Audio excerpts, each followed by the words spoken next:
In this presentation, I want to share with you why it is so important for each of us to care about vibrant health. On your screen, you'll see special photographs of the energy fields of broccoli and mushrooms. See how the organically grown ones have strong, radiant energy fields, while the typically commercially non-organically grown ones have weak ones. The difference is dramatic and a real eye-opener. Hello, I'm Barbara Kennedy. Thank you for joining me in this introductory talk about why vibrant health is such a critical issue to understand, especially in our lives today. In this presentation, you will learn many things about you that I think will surprise, delight, amaze, and even shock you. That is my mission.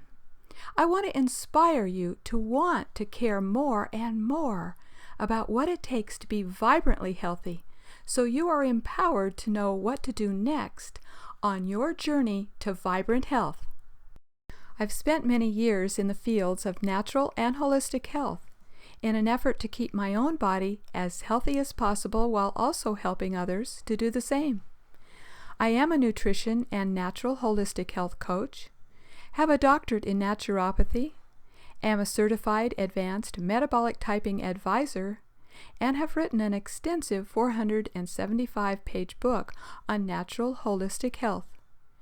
When you read my book, We Humans Living in Our Full Potential, you will see how committed I've been in my own self-development, since I wanted to overcome the severe health conditions I experienced personally and also saw in my family.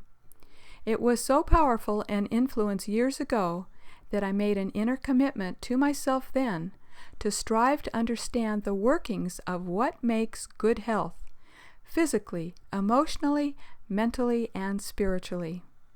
I want to share some of it with you because it really is exciting how we can literally remake ourselves if we have the general know-how, desire, and will. Frustrations, pain, and even anguish are great motivators to help us seek change. Change to be healthier, change to be happier, change to be more successful handling our life affairs, change to feel freer in what we can do. Deep within us all, there's that inner knowing, that sixth sense, that knows there has to be a better way.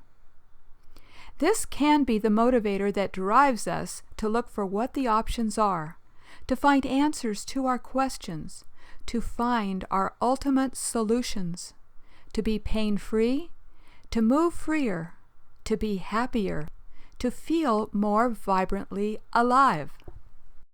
How my search for vibrant health started was I became interested in natural health decades ago in my late 20s. I had great frustrations with my own health that stemmed from not wanting to get the flu again or have allergies. I didn't want to be bothered with or have time for not feeling well and being sick. I had too many things I wanted and needed to do, and I saw how poor health conditions created a lot of pain and frustration with my mother, my father, and their mothers, which greatly impacted the quality of their lives. My mother suffered a great deal from degenerative diseases for about the last 30 years of her life. These conditions severely limited her ability to move about freely without pain. Just going out shopping became a very difficult activity.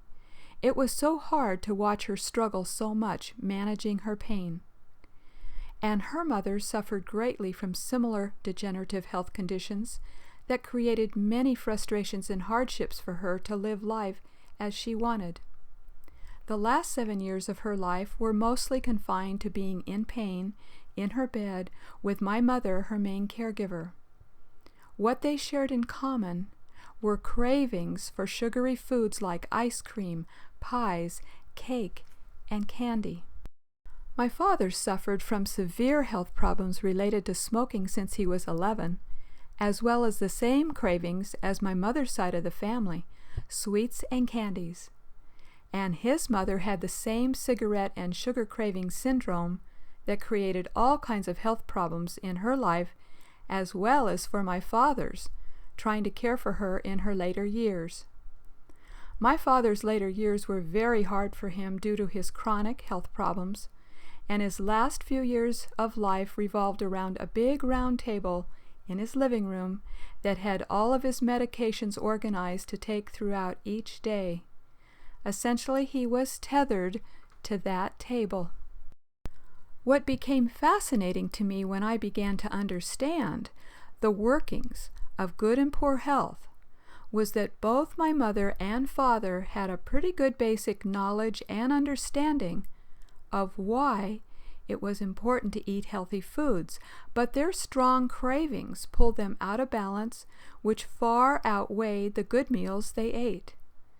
Their cravings and obsessions with sugary foods and cigarettes were the destructive influences that gave them incredible pain and anguish, though they mostly tried to smile in kindness through their obvious pain and feelings of desperation.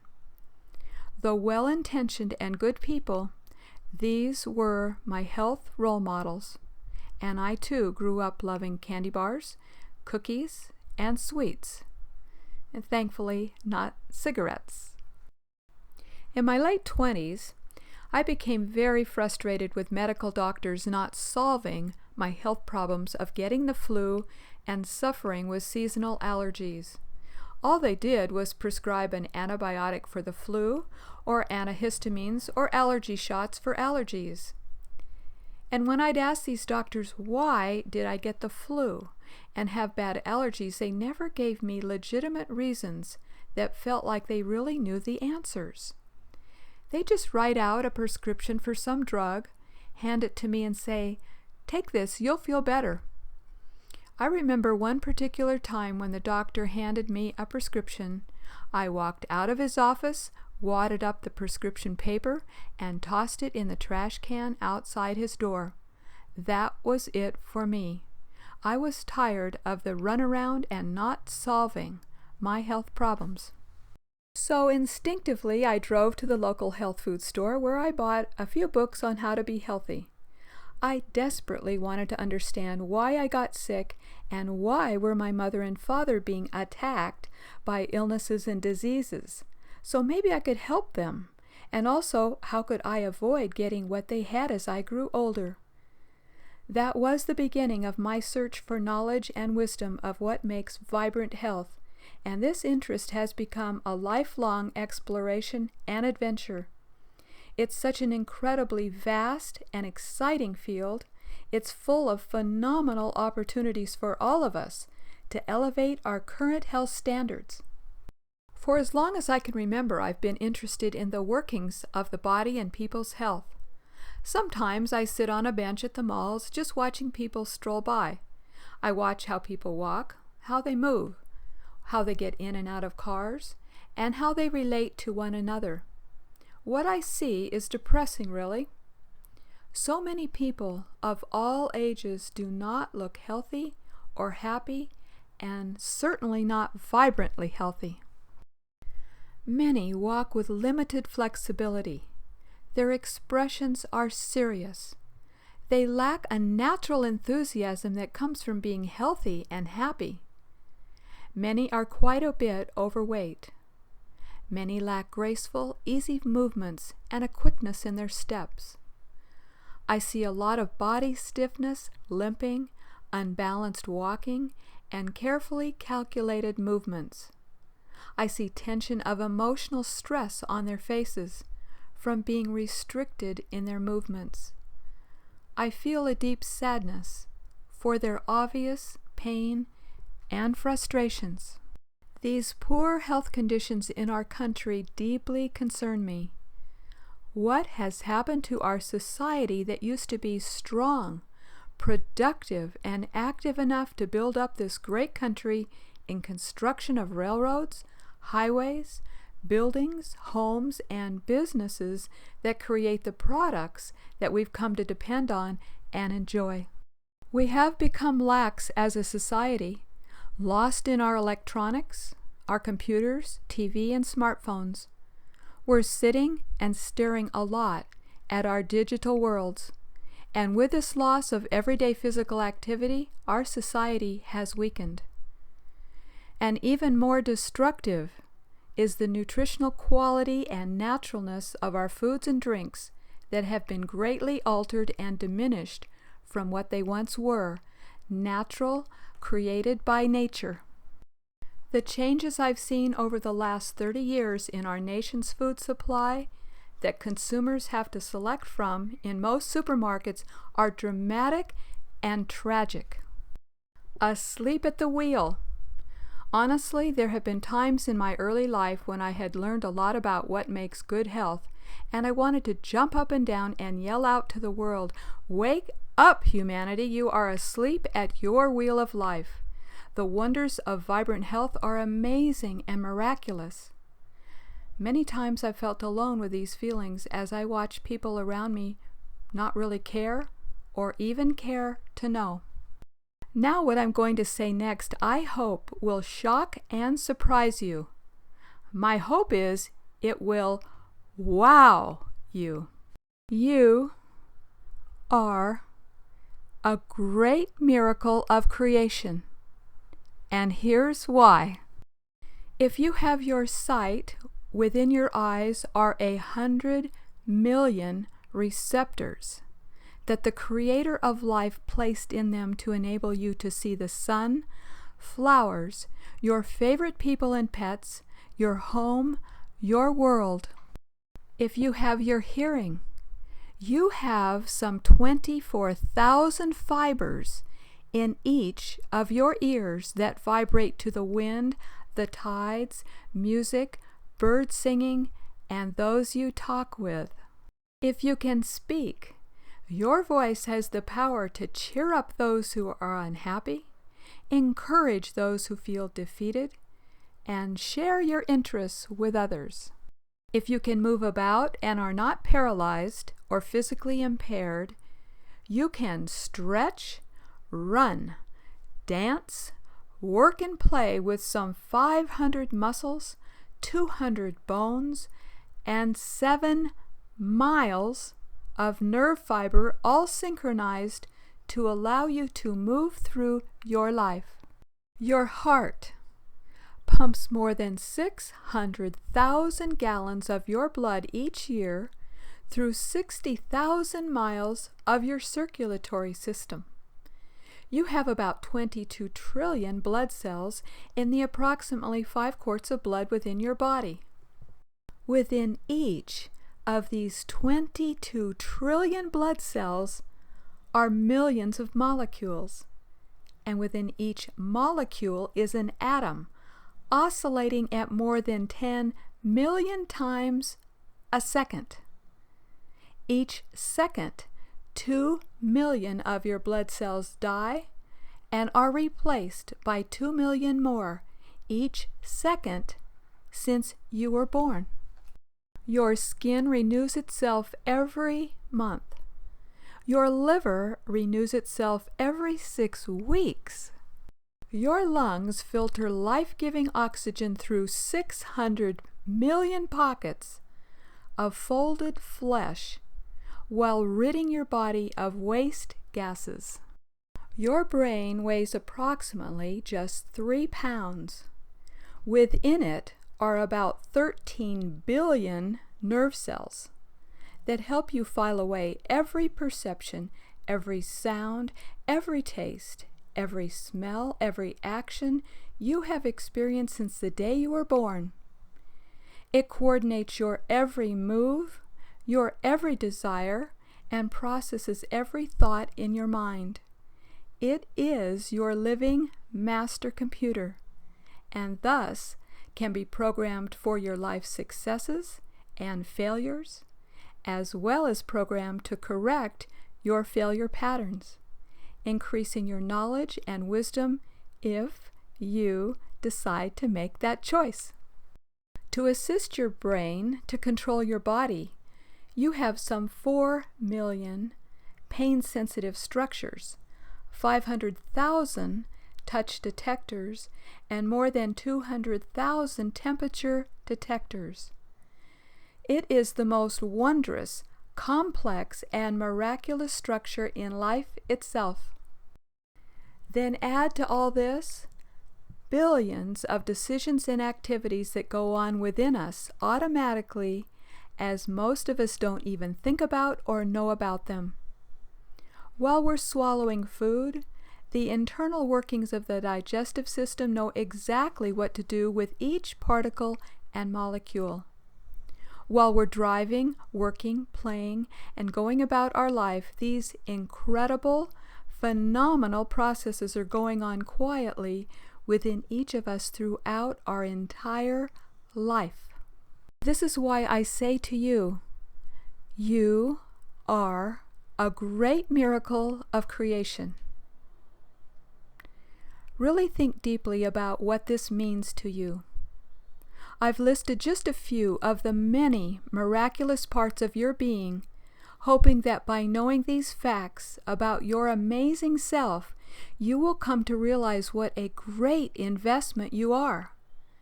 And great assets and investments need to be properly cared for if they are valued. One of the big problems in our society is that most people really don't know how. Sadly, as a people, we have not been properly educated to bring all of this into clear, focused awareness, so it becomes just good basic living habits. Instead, we take much better care of our cars, our homes and yards, our money and investments, even our smartphones and electronics, then valuing and taking especially good care of the most incredible, awe-inspiring, miraculous, and invaluable asset that is our body. It seems that owning such an invaluable asset that could give us incredible pleasure and happiness, having vibrant health, we would be willing and want to do everything humanly possible to give it whatever it needs to be healthier, so we could be happier, freer, and feel more successful about our lives. The aged, sick, and helpless would gladly exchange their position to having vibrant or even good health. As a society, a people, we have greatly abused and dishonored our general health through our lack of knowing or caring. As a society, a people, we have been trashing our bodies, abusing them with deplorable foods and drinks, and then wondering why we don't feel well and are sick. The truth is, we cannot expect to feed our bodies unnatural, denatured, processed foods and drinks and expect to feel well. Honestly, I feel ashamed of what humanity is doing to itself. The result, sadly, is the unhealthy society we now have created. What I am proposing to you is that we first recognize the incredible body we each have. Then honor this gift with sincere gratitude and reverence for the amazing service it gives us throughout our lifetime. And then decide to do whatever you can, step by step, each day, to better the health of your body and life. It's hard to believe in this current world of so much ill health, but the human body was designed to be healthy, and even vibrantly healthy. Amidst all the unhealthy bodies that are a common sight in today's world, and that may even seem normal because it's become such a common condition, the truth is the human body's innate knowing has within it the instinctive wisdom to know what feels right in order to be naturally healthy or get naturally healthier. Our minds need only to have the right health information to process through our brains, with the desire and willpower to discipline ourselves with this knowledge, so it can guide us with its inner knowing of how to get healthier and healthier. Remember now, our brain is our very own live human computer that also needs to be updated frequently to healthier knowledge and wisdom. My mission with Vibrant Health Reports, number 1, is like learning in any subject. We want to start out with having the core basics to build upon. In report number 1, I want to share with you important foundational principles and practices of natural health so you can begin owning these vital tools in your toolbox of life to understand and know how to greatly improve your health, gain or regain vibrant health, put into practice healthy eating and lifestyle patterns and habits that take care of the greatest asset and miracle you own. My question to you is, what are you doing on a regular daily basis to protect the health of your eyes, ears, bones, muscles, nerves, mind, and whole being so they serve you in the best way possible throughout your entire life? Here's what's included in Vibrant Health Report number 1. First, a description of the different types of health doctors and practitioners. Number 2, definitions of many health and illness-related words. Number 3, differences between inorganic and organic. Number 4, the 7 states of disease. Number 5, the main reasons for sickness and disease. And see the next page for more. Number 6, the 7 basic laws of natural health. Number 7, 5 solutions for building good health. 8, photographs that actually show the energy field around vibrant, raw, organic vegetables versus commercially grown ones. The differences are amazing. Number 9, humans and Earth in crisis. What's going on and why? 10, serious blocks to good, vibrant health. If you have been good health building through the years, I commend you. I think you too can also benefit from my Vibrant Health Report number 1 because it's a great reference foundation with a lot of vital, important knowledge and wisdom you can keep on hand, as well as share with others what you've come to know. This section gives you a good insight into the exciting information in Section 1 of the Vibrant Health Reports book. Each section builds on the information and knowledge of the previous one, and together they comprise a vital, essential natural health ready reference guide for your everyday personal vibrant health plans and goals. In closing, thank you for taking part in this Vibrant Health Reports number 1 introduction presentation. Please watch the other 3 videos that explain what you'll find in this book and why it is so valuable for you to have. The second video is Vibrant Health Reports number 2, Food. The third is Vibrant Health Reports number 3, Supplements. The fourth is Vibrant Health Reports number 4, Influences. If you're ready to order your copy of Vibrant Health Reports now, you may do so through my website, www.vibranthealthreports.com. This is Barbara Kennedy. Bye for now.